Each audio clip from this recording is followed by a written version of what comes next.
Christ Triumphant, February 1st, Daily Devotional by Ellen G. White. God begins anew with Seth. God hath appointed me another seed instead of Abel, whom Cain slew. Adam begat a son in his own likeness, after his image, and called his name Seth. Genesis chapter 4, verse 25, and Genesis chapter 5, verse 3. To Adam was given another son, to be the inheritor of the divine promise, the heir of the spiritual birthright. The name Seth, given to this son, signified appointed or compensation for, said the mother, God hath appointed me another seed instead of Abel, whom Cain slew. Genesis chapter 4, verse 25. Seth was of a more noble stature than Cain or Abel, and resembled Adam more closely than did his other sons. He was a worthy character, following in the steps of Abel, yet he inherited no more natural goodness than did Cain.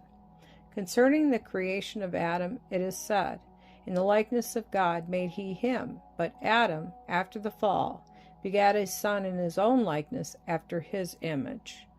Genesis chapter 5, verses 1 and 3. The Sabbath was honored by all the children of Adam that remained loyal to God, but Cain and his descendants did not respect the day upon which God had rested. They chose their own time for labor and for rest, regardless of Jehovah's express command. For some time the two classes remained separate. The race of Cain, spreading from the place of their first settlement, dispersed over the plains and valleys where the children of Seth had dwelt.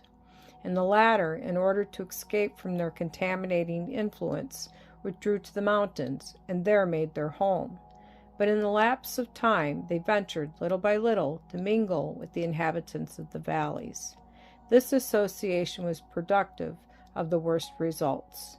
The sons of God saw the daughters of men that they were fair.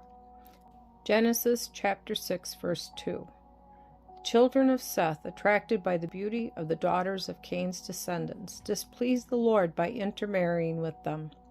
Many of the worshippers of God were beguiled into sin by the allurements that were now constantly before them, and they lost their peculiar holy character.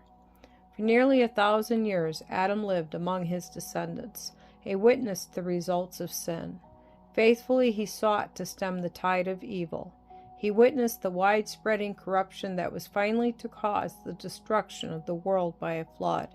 And though the sentence of death pronounced upon him by his Maker had at first appeared terrible, yet after beholding for nearly 1,000 years the results of sin, he felt that it was merciful in God to bring to an end a life of suffering and sorrow.